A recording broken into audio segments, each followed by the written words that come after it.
Hubo un tiempo en que México tenía una aerolínea que no solo volaba, representaba un país que se sentía capaz. Una aerolínea que era sinónimo de modernidad, de expansión, de prestigio, de aquí también se puede. Y hoy, cuando alguien la menciona, la conversación suele terminar con una frase amarga. ¿Cómo se nos fue? Porque no estamos hablando de un negocio cualquiera. Estamos hablando de una marca que estuvo en los aeropuertos, en la memoria y en la identidad de un México que aspiraba a estar conectado con el mundo sin pedir permiso. Lo inquietante no es que una empresa quiebre. Eso pasa. Lo inquietante es cómo quiebra una empresa así, con avisos, con señales, con humo, y aún así, la mayoría lo ve tarde. Y lo más incómodo es que cuando empiezas a ordenar los hechos, te das cuenta de que esto no fue un solo golpe. Fue una cadena, decisiones, omisiones, intereses, y un final que, para muchos, todavía huele a injusticia. Hoy vamos a reconstruir esta historia como debe contarse, sin gritos, sin propaganda, sin héroes perfectos, solo con un objetivo: entender qué pasó y qué perdió México con esa caída. Porque cuando una empresa así desaparece, no se pierde solo un logo, se pierde una posibilidad. Y antes de entrar en la caída, necesito que lo sientas, que entiendas que era tener una aerolínea así. Una aerolínea no es solo aviones, es rutas, es empleo, es mantenimiento, es capacitación, es cultura operativa. Es una cadena enorme de talento: pilotos, sobrecargos, mecánicos, ingenieros, personal de tierra, despachadores, logística, seguridad, administración. Y hay algo que poca gente dice en voz alta: una aerolínea es un país moviéndose. Es un país conectado. Es un país que puede mirarse al espejo y decir: sí, podemos sostener esto. Por eso, cuando un país tiene aerolíneas fuertes, no depende totalmente de que otros decidan qué rutas existen, qué precios se imponen, qué ciudades quedan conectadas y cuáles se quedan aisladas. Durante décadas, Mexicana fue ese símbolo. La idea de que México podía tener una compañía capaz, reconocible y competitiva, con presencia y peso. En su época de orgullo, Mexicana era parte de lo cotidiano. La gente la veía en el aeropuerto como algo normal. Y justamente por eso era poderosa, porque se sentía natural que México tuviera una aerolínea grande. Pero esa normalidad era un logro. Sostener una aerolínea no es sencillo. Los costos son altísimos, la seguridad es crítica, el mercado es volátil, el combustible cambia, la demanda sube y baja, y cualquier error se paga caro. Por eso, cuando una aerolínea se consolida, no es casualidad. Es trabajo, es estructura, es decisiones estratégicas. Es una cultura completa. Y Mexicana tuvo eso. Tuvo historia, reconocimiento, operación, rutas y prestigio. Piensa en lo que significa que una marca se vuelva parte del paisaje nacional. Que esté en anuncios, en uniformes, en boletos, en la conversación. Que en la mente de la gente exista como una certeza. Ahí está. Siempre ha estado. Siempre estará. Esa sensación es peligrosa, porque nos adormece. Nos hace creer que las cosas grandes son permanentes. Y la realidad es que lo grande también puede caer, solo que cuando cae, cae con un ruido distinto. Un ruido lento. Un ruido que muchos no escuchan hasta que ya es tarde. En su crecimiento, Mexicana no era una promesa, era una realidad. Se hablaba de rutas, de expansión, de operación, de competitividad. Se respiraba esa sensación de que el país tenía empresas que podían jugar en ligas grandes. Y en el imaginario colectivo, una aerolínea fuerte significa algo más. Significa movimiento, turismo, comercio, inversión, ciudades conectadas. Por eso esta historia duele aunque nunca hayas comprado un boleto. Porque no se trata del boleto. Se trata de lo que representaba. Y aquí es donde empieza la parte incómoda, las grietas. Porque casi nunca se destruye un símbolo con una sola decisión. Se destruye con un proceso, con pequeños cambios, con pasos que, por separado, parecen razonables, incluso inevitables. Es raro que alguien diga: hoy vamos a destruir esta empresa. Casi nadie lo diría así.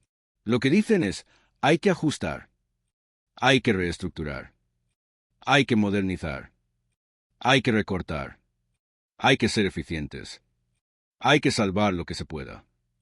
Y si tú escuchas esas frases sin contexto, suenan bien, suenan responsables, suenan técnicas, suenan neutrales, pero en el mundo real, Esas frases pueden ser el inicio de un final. Las grietas no aparecen con un letrero. Aparecen como detalles, como cambios normales, como decisiones que se presentan como necesarias. Y después, cuando todo cae, miras atrás y dices, ahí empezó. Hay una forma de destruir una empresa sin que parezca destrucción: la asfixias. No la matas con un disparo.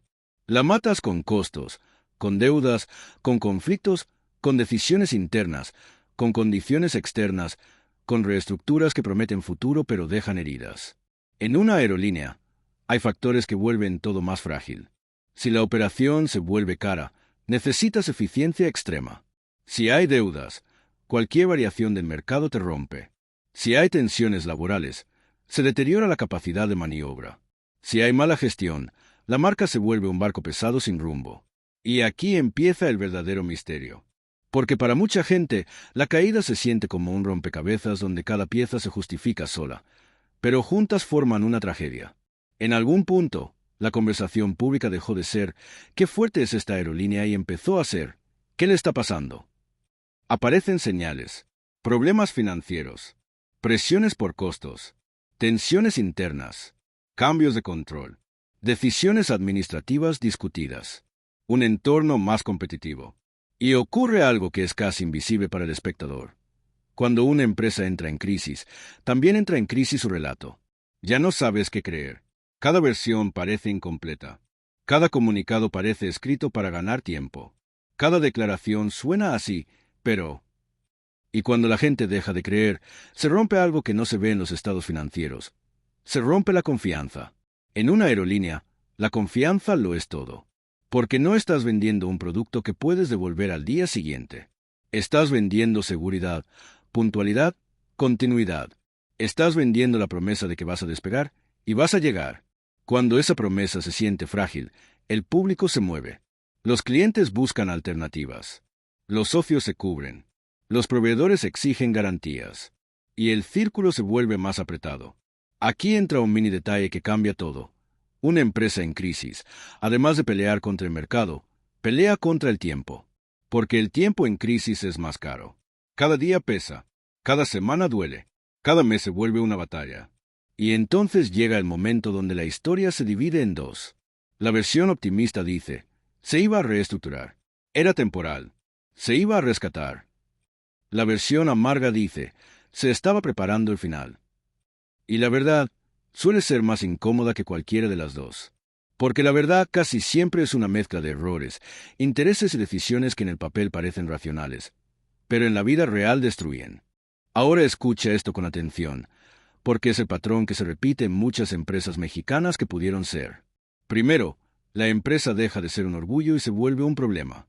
Después, el problema se vuelve urgente. Luego, alguien aparece con una solución rápida. Y finalmente, la solución rápida se convierte en un final irreversible. Y cuando todo termina, siempre queda la misma pregunta. ¿Era inevitable o fue conveniente? Hay una palabra que la gente usa cuando una empresa así cae: traición. Pero decir traición es fácil. Lo difícil es entender en qué momento exacto la historia dejó de ser rescate y empezó a ser entrega. Porque la traición, cuando existe, casi nunca se presenta como traición.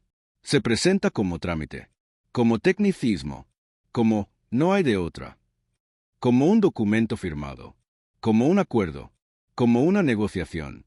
La traición, si la hubo, no vino con música de villano, vino con papeles. Así que hay que decirlo como debe decirse.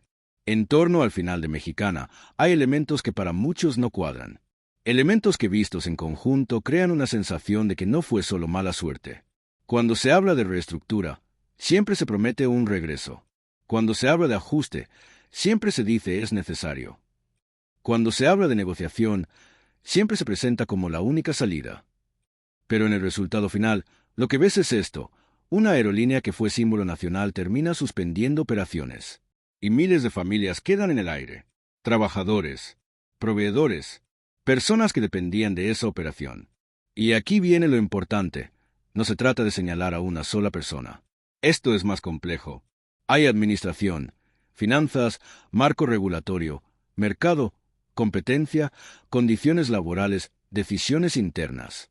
Pero si hay algo que muchos identifican como el quiebre emocional, la sensación de que se dejó caer, no es que de pronto ya no pudo, es que en algún punto dejó de tener una estrategia creíble para sobrevivir.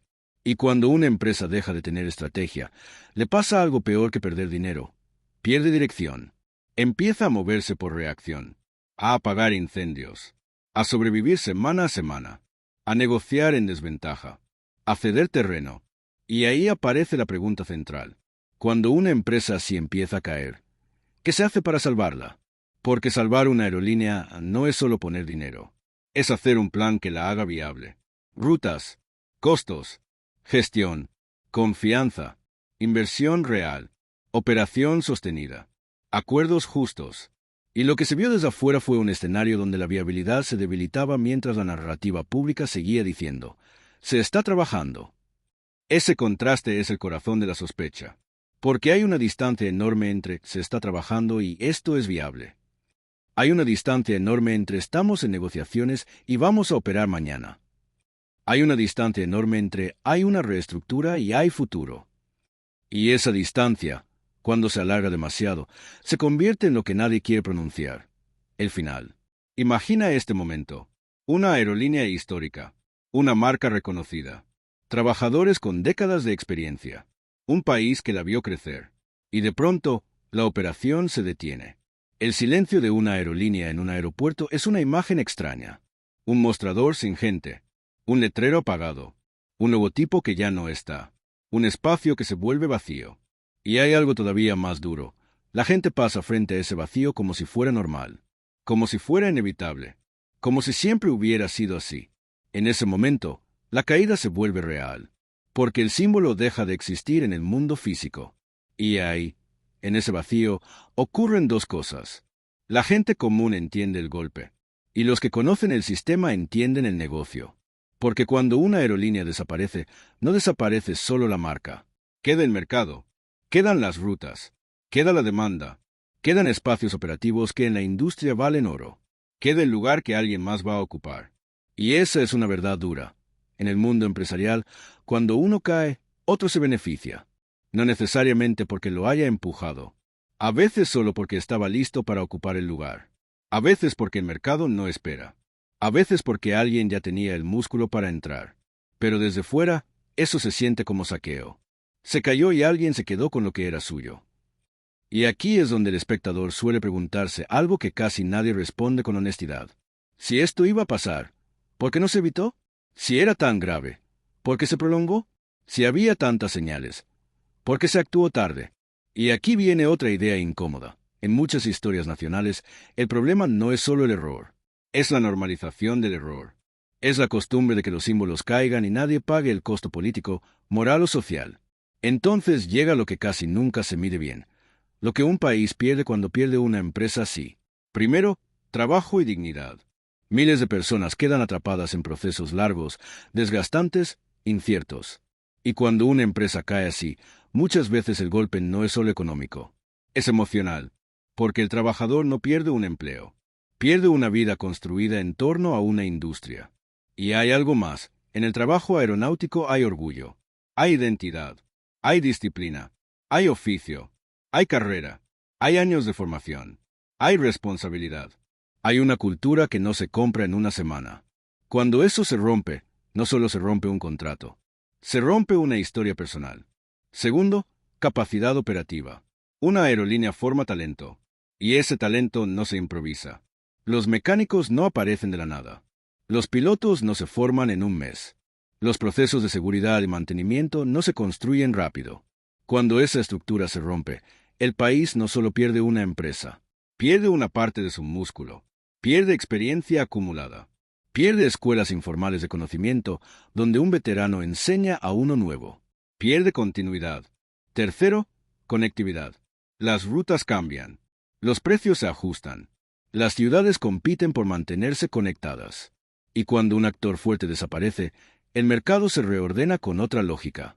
Y aquí hay una consecuencia silenciosa.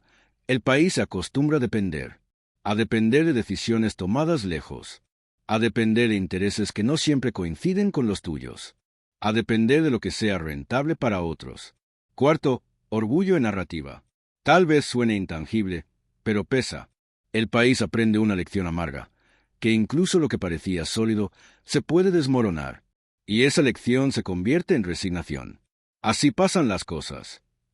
Pero esa resignación es peligrosísima, porque es lo contrario de lo que necesita un país para crecer. Confianza en su capacidad. Ahora, pausa, porque aquí es donde muchos se equivocan. Muchos creen que hablar de Mexicana es hablar de pasado. Y no, hablar de Mexicana es hablar de presente. Porque las decisiones que destruyen símbolos no se quedan en el pasado. Se heredan. Se hereda la idea de que lo nacional es frágil. Se hereda la idea de que lo grande no se sostiene. Se hereda la idea de que el país siempre va tarde. Se hereda la idea de que mejor que lo maneje alguien más. Y esa idea, cuando se instala, mata futuros antes de que nazcan. Aquí es donde hay que mirar esto de frente. Un México con una aerolínea fuerte no es nostalgia. Es economía real. Más conectividad, más turismo, más comercio, más capacidad de negociar rutas y alianzas, más formación de talento, más industria alrededor. Cuando una aerolínea se vuelve potencia, no solo transporta, construye un ecosistema. Por eso duele, porque Mexicana no era solo una compañía. Era un símbolo de que México podía sostener proyectos complejos. Y si una empresa así cae, el mensaje que queda es, entonces nada está a salvo. Pero aquí viene la pregunta incómoda que casi nadie se hace. ¿De verdad era inevitable? O, dicho de otra forma, si un país puede construir una aerolínea fuerte, ¿por qué no puede sostenerla? Y cuando te haces esa pregunta, llegas a otra más dura. ¿Estamos viendo accidentes o estamos viendo un patrón? Porque Mexicana no es la única historia. Es una de muchas. Empresas que fueron orgullo, proyectos que eran futuro, industrias que daban identidad.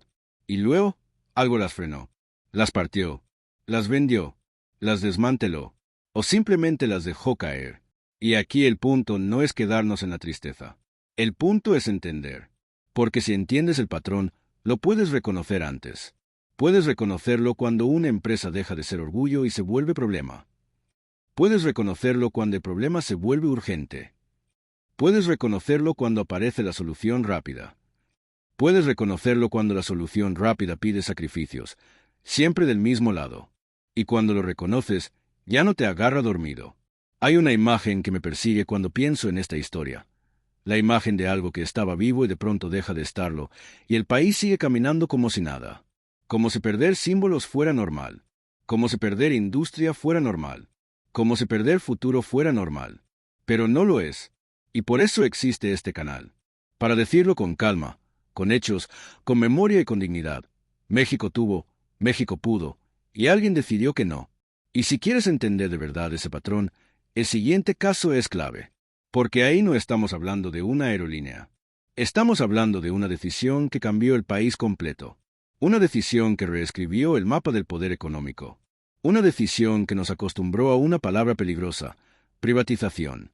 En el próximo episodio vamos a hablar de una historia donde se prometió modernidad y muchos aseguran que lo que llegó fue otra cosa. Y entonces la pregunta final queda en el aire. ¿Cuántas empresas más fueron el México que pudo ser y terminaron convertidas en lo que México ya no pudo tener? Y otra pregunta, todavía más dura. ¿Cuántas veces nos lo hicieron, sin que nos diéramos cuenta? Si este episodio te movió algo por dentro, quédate, porque lo que viene no es solo un caso, es una explicación. Es una línea que conecta historias que parecían aisladas. Y cuando conectas los puntos, México se ve distinto. No como un país incapaz, sino como un país al que le apagaron el motor más de una vez. Y la verdad es que el motor no se apaga solo.